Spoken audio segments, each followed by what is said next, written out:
ਸੋ ਪਹਿਲੇ ਝਟਕੇ ਤੋਂ ਬਾਅਦ ਡੈਮੋਕ੍ਰੇਟਸ ਨੂੰ ਦੂਜਾ ਝਟਕਾ ਅੱਜ ਸੁਪਰੀਮ ਕੋਰਟ ਨੇ ਦੇ ਦਿੱਤਾ। ਸੁਪਰੀਮ ਕੋਰਟ ਨੇ ਇਹ ਕਿਹਾ ਆ ਕਿ ਜਿਹੜੇ ਜਨਵਰੀ 6 ਨੂੰ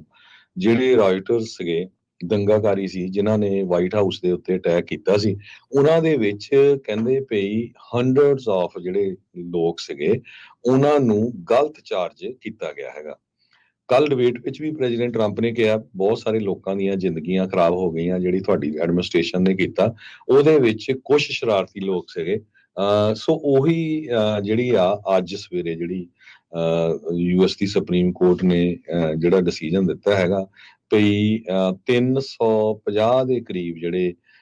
ਲੋਕ ਸੀਗੇ, ਉਹਨਾਂ ਦੇ ਉੱਤੇ ਜਿਹੜੇ ਚਾਰਜਸ ਲਾਏ ਗਏ ਹੈਗੇ ਆ ਉਹ ਟੋਟਲੀ ਗਲਤ ਹੈਗੇ, ਜਿਨ੍ਹਾਂ ਕਰਕੇ ਉਹਨਾਂ ਨੂੰ 20-20 ਸਾਲ ਦੀ ਜਿਹੜੀ ਸਜ਼ਾ ਹੋਣੀ ਸੀਗੀ। ਤੇ ਚੀਫ ਜਸਟਿਸ ਰੋਬਰਟ ਯੂਨੀਅਰ ਜੋ ਆ ਉਹਨਾਂ ਨੇ ਇਹ ਡਿਸੀਜਨ ਜਿਹੜਾ ਲਿਖਿਆ, ਉਹਦੇ ਵਿੱਚ ਉਹਨਾਂ ਨੇ ਇਹ ਕਿਹਾ ਵੀ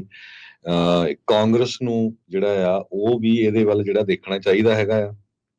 ਤੇ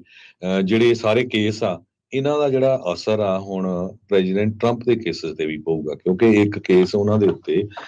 ਇਸ ਸਬੰਧ ਦੇ ਵਿੱਚ ਵੀ ਹੈਗੇ ਆ ਵੀ ਉਹਨਾਂ ਨੇ ਆਪਣੇ ਹੀ ਸਪੋਰਟਰਾਂ ਨੂੰ ਇਨਸਾਈਟ ਕੀਤਾ ਜਦੋਂ ਜਨਵਰੀ 6 ਦੀ ਰੀਸਰੈਕਸ਼ਨ ਹੋਈ ਸੀ ਵਾਈਟ ਹਾਊਸ ਦੇ ਉੱਤੇ। ਅਟਾਰਨੀ ਜਨਰਲ ਮੈਰਿਕ ਗਾਰਲੈਂਡ ਜਿਹੜੇ ਆ ਮੌਜੂਦਾ, ਉਹ ਕਹਿੰਦੇ ਵੀ ਮੈਂ ਬਹੁਤ ਡਿਸਪੁਆਇੰਟਡ ਆ ਵੀ ਜਿਹੜਾ ਸੁਪਰੀਮ ਕੋਰਟ ਦਾ ਡਿਸੀਜਨ ਆ 6 ਦੇ ਮੁਕਾਬਲੇ 3 ਦੇ ਨਾਲ ਇਹ ਹੋਇਆ, ਇਹ ਇੱਕ ਤਰ੍ਹਾਂ ਦੇ ਨਾਲ ਸਾਨੂੰ ਬਲੋ ਹੈਗਾ ਆ ਇਸ ਪੂਰੀ ਇਨਵੈਸਟੀਗੇਸ਼ਨ ਦੇ ਵਿੱਚ, ਜੋ ਯੂਐਸ ਕੈਪੀਟਲ ਦੇ ਉੱਤੇ ਜਨਵਰੀ 6 ਨੂੰ ਜਦੋਂ ਪ੍ਰੈਜ਼ੀਡੈਂਟ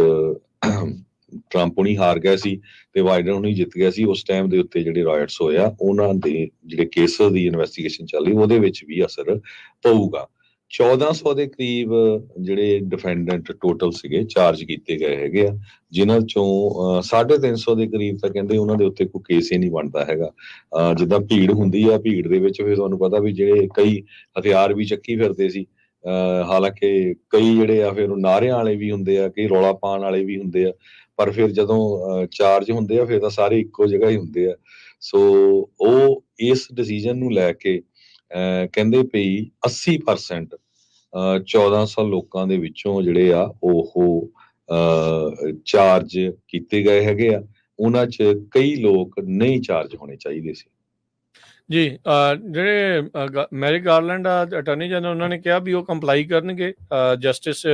ਡਿਪਾਰਟਮੈਂਟ ਜਿਹੜਾ ਉਹ ਕੰਪਲਾਈ ਕਰੂਗਾ, ਜਿਹੜੀ ਵੀ ਰੂਲਿੰਗ ਜਿਹੜੀ ਆਊਗੀ, ਤੇ ਜਿਹੜੀ ਪ੍ਰੋਸੀਕਿਊਸ਼ਨਸ ਆ ਉਸ ਨੂੰ ਕਹਿੰਦੇ ਕੰਟੀਨਿਊ ਰੱਖਣਗੇ। ਕਹਿੰਦੇ 1400 ਡਿਫੈਂਡੈਂਟ ਜਿਨ੍ਹਾਂ ਨੂੰ ਇਹ ਚਾਰਜ ਕੀਤਾ ਗਿਆ ਸੀ ਇਲੀਗਲ ਐਕਸ਼ਨਸ ਦੇ ਲਈ, ਉਹਨਾਂ ਦੇ ਕੇਸਾਂ ਦੇ ਉੱਤੇ ਇਸ ਦਾ ਕੋਈ ਇਫੈਕਟ ਨਹੀਂ ਹੋਊਗਾ। ਤਕਰੀਬਨ 250 ਕੇਸ ਜਿਹੜੇ ਆਬਸਟਰਕਸ਼ਨ ਚਾਰਜਸ ਦੇ ਉਹ ਅਜੇ ਵੀ ਪੈਂਡਿੰਗ ਨੇ। ਫਰਾਈਡੇ ਜਿਹੜੀ ਅੱਜ ਆਈ ਰੂਲਿੰਗ ਆ ਉਸ ਤੋਂ ਪਹਿਲਾਂ ਜਿਹੜੇ ਫੈਡਰਲ ਪ੍ਰੋਸੀਕਿਊਟਰ ਦੱਸਦੇ ਆ 52 ਜਾਣਿਆਂ ਨੂੰ ਹੁਣ ਤੱਕ ਕਨਵਿਕਟ ਕਰ ਦਿੱਤਾ ਗਿਆ ਆ, ਤੇ ਸੈਂਟੈਂਸਿੰਗ ਜਿਹੜੀ ਆ ਸਜ਼ਾ ਉਹਨਾਂ ਨੂੰ ਸੁਣਾਈ ਗਈ ਆ ਆਬਸਟਰਕਸ਼ਨ ਚਾਰਜਸ ਦੇ ਮਾਮਲੇ ਦੇ ਵਿੱਚ। 27 ਜਿਹੜੇ ਉਹ ਇਸ ਟਾਈਮ ਇਨਕਾਰਸਰੇਟਡ ਆ, ਯਾਨੀ ਕਿ ਜੇਲ੍ਹ ਦੇ ਵਿੱਚ ਆ, ਪ੍ਰੋਸੀਕਿਊਟਰਸ ਨੇ ਜਿਹੜਾ ਉਹ ਦੱਸਿਆ ਹੈਗਾ ਆ। ਸੋ ਕਹਿੰਦੇ ਵੀ ਆਬਸਟਰਕਸ਼ਨ ਚਾਰਜ ਨੂੰ ਕਾਫੀ ਹੱਦ ਤੱਕ ਜਿਹੜਾ ਸੁਪਰੀਮ ਕੋਰਟ ਦੇ ਇਸ ਫੈਸਲੇ ਨੇ ਜਿਹੜਾ ਉਹ ਲਿਮਿਟ ਕੀਤਾ ਆ 6 ਜਿਹੜੀ ਜਨਵਰੀ ਵਾਲੇ ਜਿਹੜੇ ਹਮਲੇ ਆ ਉਸ ਨੂੰ ਜਿਹੜਾ ਉਹ ਲੈ ਕੇ ਜੋ ਕਾਂਗਰਸ ਉੱਤੇ ਹੋਇਆ। ਪ੍ਰੈਜ਼ੀਡੈਂਟ ਬਾਈਡਨ ਦੇ ਦੁਆਰਾ ਹੁਣੇ ਨੋਮੀਨੇਟ ਕੀਤੇ ਗਏ ਜਿਹੜੇ ਜਸਟਿਸ ਜੈਕਸਨ ਸੀਗੇ, ਉਹਨਾਂ ਨੇ ਕਿਹਾ ਵੀ ਕਾਂਗਰਸ ਨੇ ਅਟੈਂਡ ਨਹੀਂ ਸੀ ਕੀਤਾ ਇਸ ਲਾਅ ਨੂੰ ਇੰਨਾ ਜ਼ਿਆਦਾ ਜਿਹੜਾ ਉਹ ਬਰੌਡ ਯਾਨੀ ਕਿ ਹੋਣ ਦੇ ਲਈ, ਜਿੰਨਾ DOJ ਜਿਹੜੇ ਉਹ ਸੋਚ ਰਿਹਾ ਹੈਗਾ, ਜਿੰਨਾ ਉਹ ਸੋਚਦਾ ਆ ਵੀ ਉਹ ਇੰਨਾ ਚੌੜਾ ਜਿਹੜਾ ਹੋਵੇ, ਯਾਨੀ ਕਿ ਇੰਨਾ ਬਰੌਡ ਹੋਵੇ ਵੀ ਆਪਾਂ ਸਾਰਿਆਂ ਨੂੰ ਉਸ ਦੇ ਅੰਡਰ ਲਿਆ ਸਕੀਏ। ਸੁਪਰੀਮ ਕੋਰਟ ਦੀ ਰੂਲਿੰਗ ਦੇ ਨਾਲ ਕਹਿੰਦੇ ਵੀ ਰਾਈਟਰਸ ਦੇ ਉੱਤੇ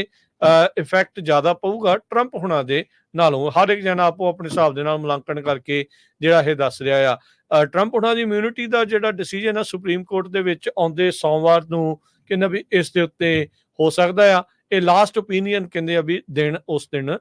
ਹੋਣ ਵਾਲਾ ਆ। ਸੋ ਸੁਪਰੀਮ ਕੋਰਟ ਆਬਸਟਰਕਸ਼ਨ ਚਾਰਜਿਸ ਦੇ ਉੱਤੇ 6 ਜਨਵਰੀ ਵਾਲੇ ਰਾਈਟਰਸ ਦੇ, ਉਹਨਾਂ ਨੇ ਇਹ ਡਿਸਾਈਡ ਕਰਨਾ ਹੈ ਅਜੇ ਪ੍ਰੈਜ਼ੀਡੈਂਟ ਟਰੰਪ ਹੁਣਾਂ ਦਾ ਜਿਹੜਾ ਸਪੈਸੀਫਿਕ ਮਾਮਲਾ ਆ ਉਹਨਾਂ ਦੀ ਐਬਸੋਲਿਊਟ ਇਮਿਊਨਿਟੀ ਨੂੰ ਜਿਹੜਾ ਉਹ ਲੈ ਕੇ। ਸੋ ਹੁਣ ਦੇਖੋ ਅੱਗੇ ਕੀ ਬਣਦਾ ਆ, ਪਰ ਅੱਜ 6 ਜਨਵਰੀ ਵਾਲੇ